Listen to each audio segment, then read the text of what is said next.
எல்லோருக்கும் வணக்கம். எல்லாரும் எப்படி இருக்கீங்க? நாங்கள் ரொம்ப நல்லா இருக்கிறோம். இன்றைக்கி என்னோடய மார்னிங் டு நைட் ரொட்டீன் தான் பார்க்க போகிறோம். வாங்க வீடியோக்குள்ளே போகலாம். காலையில் லேட்டாக தான் எழுந்திரிச்சேன். லேட்டாக எழுந்திரிச்சனாலே பால் வாங்குறது மிஸ் பண்ணிட்டேன். அதனால் பால் இல்லாமல் தான் அந்த நாளே ஓட்டினேன். பையனுக்கு பால் கொடுக்காம காலையில் நான் எந்திரிக்கும் போதே பையனும் என் கூட எழுந்திரிச்சிட்டான். நேற்று ஈவினிங் வாங்கின பால் கொஞ்சம் ஃப்ரிட்ஜில் வச்சுருந்தேன். அதை தான் சூடு பண்ணி அவனுக்கு கொடுத்த காலையில் குடிச்சிட்டு அவன் பாட்டுக்கு விளையாண்டுருந்தான். நான் குக்கிங் ஒர்க் ஸ்டார்ட் பண்ணிட்டேன்.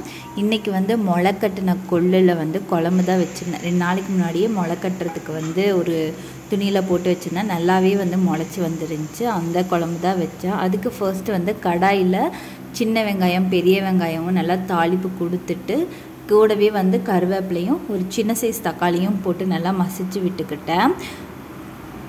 அது வணங்குற கேப்லேயே இன்னொரு பக்கம் நான் கொள்ளு போட்டு வச்சுருந்தேன் குக்கரில். நல்லா வெந்து வரட்டும் அப்படின்னு சொல்லிட்டு அதுவும் பார்த்திங்கன்னா நல்லா வெந்து வந்துச்சு. அதையும் தனியாக ஒரு பாத்திரத்துக்கு ஷிஃப்ட் பண்ணிவிட்டு அதே அடுப்பில் நான் ரைஸ் வச்சுக்கிறேன். வெங்காயமும் நல்லா வணங்கினதுக்கப்புறம் நான் இந்த மாதிரி மிளகாட்டி குழம்பு வச்சேன் அப்படின்னா அதுக்கு பொடி ஆல்ரெடி அரைச்சி வச்சுருப்பேன். அந்த பொடி தான் மிக்ஸ் பண்ணி நல்லா கலந்து விட்டுக்கிறேன். பொடி பத்தலை அப்படின்னா எக்ஸ்ட்ரா இன்னும் கொஞ்சம் பொடி போட்டு கூடவே கொஞ்சம் எண்ணெய் ஊற்றி நல்லா கிளறி விட்டுக்கிறேன். அப்போ தான் வெங்காயத்துலலாம் அந்த மசாலா நல்லா பிடிக்கும் அப்படின்னு சொல்லிட்டு இதை ஸ்டவ் ஆஃப் பண்ணிவிட்டு ஆற விட்டுக்கிறேன். கடைசியில் தேங்காய் துருவல் ஆட் பண்ணிக்கிறேன். இதை நாம் மிக்ஸி ஜாரில் போட்டு நல்லா ஃபைன் பேஸ்ட்டாக அரைச்சி எடுத்துக்கலாம். அதை ஒரு இட்லி பாத்திரத்துக்கு ட்ரான்ஸ்ஃபர் பண்ணி கூடவே தேவையான அளவு தண்ணி ஊற்றி அடுப்பில் வச்சுப்போம். நல்லா கொதிக்கட்டும். இதுக்கப்புறம் எந்த ப்ராசஸுமே நான் எடுக்கல. பையன் அழுதுகிட்டே இருந்தான். ஒரு வேளை பசிக்கு தான் அழுகிறானோ அப்படின்னு சொல்லிட்டு அவனுக்கு சாப்பாடு ஊட்டிகிட்டு இருந்தேன். ரொம்ப ரகலை பண்ணிக்கிட்டு இருந்தான். அதுக்கப்புறம் தான் தெரிஞ்சிச்சு தூங்குறதுக்குன்னு சொல்லிட்டு கொஞ்சம் ஃபீட் பண்ணி அவனை தூங்க வச்சேன். எந்திரிச்சதே ஒரு 7:30 மணிக்கு. கரெக்டாக 9 மணிக்கு தூங்கிட்டான். நான் தூங்க மாட்டான்னு நினச்சி தூங்கிட்டான். அதுக்கப்புறம் எல்லா வேலையும் முடிச்சதுக்கப்புறம் சாப்பிட்றதுக்கு உட்காந்தேன். குழம்பு ரொம்ப நல்லா டேஸ்ட்டாக இருந்துச்சு. ஆனால் என்னென்னா ரொம்ப தண்ணியாட்ட வச்சுட்டேன். நெக்ஸ்ட் டைம் செய்யும்போது நல்ல டீட்டெயில்டாக எடுத்து போடுறேன். நீங்களும் வீட்டில் ட்ரை பண்ணி பாருங்கள். இந்த ரெசிபி எனக்கு எங்கள் அம்மா தான் சொல்லி கொடுத்தாங்க. அதனால தான் சரி நம்ம இந்த தடவை செஞ்சு பார்ப்போன்னு சொல்லிட்டு செஞ்சு பார்த்தேன்.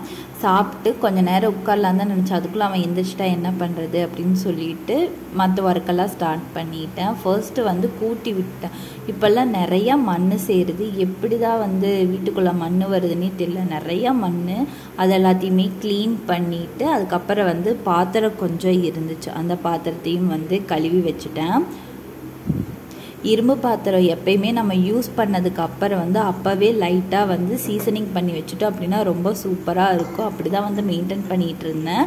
ஒரு தடவை நான் அம்மா வீட்டுக்கு போயிட்டு வர்றதுக்கு ஒரு 4 days ஆச்சு. எங்கள் வீட்டுக்காரங்க சிக்கன் கிரேவி பண்ணிவிட்டு அப்படியே தண்ணியில் ஒரு 4 days அப்படியே வச்சுட்டாங்க இரும்புக்கல். அது பார்த்திங்க அப்படின்னா ஒரு மாதிரி துரு பிடிச்ச மாதிரி பார்க்கறதுக்கே நல்லா இல்லை. அந்த மாதிரி பண்ணி வச்சுட்டாங்க. அதிலிருந்து எப்போ இரும்பு வடைச்சிட்டு எடுத்து பண்ணோன்னாலும் யூஸ் பண்ணதுக்கப்புறம் டக்குன்னு கழுவி சீசனிங் பண்ணி வச்சிட்றேன்.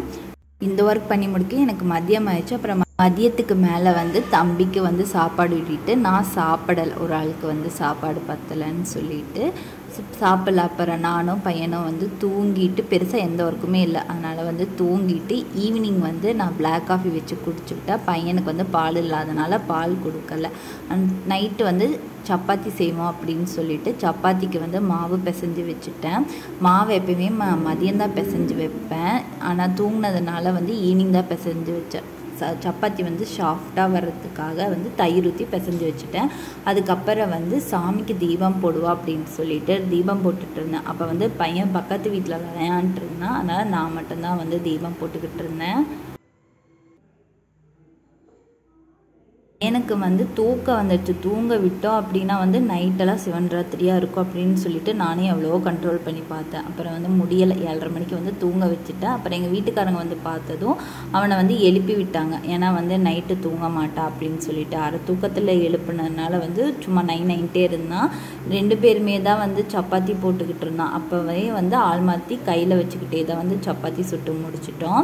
சப்பாத்தி நல்லா சாஃப்டாக வந்துருச்சு. காலையில் வச்ச குழம்பு லைட்டாக சூடு பண்ணி ஷேர் பண்ணி சாப்பிட்டோம். அவ்வளோதாங்க. இந்த வீடியோ இதோட முடியுது. இந்த வீடியோ உங்களுக்கு பிடிச்சிருக்குன்னு நான் நம்புகிறேன். இந்த மாதிரி இன்ட்ரெஸ்டிங்கான vlog பார்க்கணும் அப்படின்னா என் சேனலை மறக்காமல் சப்ஸ்கிரைப் பண்ணுங்கள். தேங்க்யூ.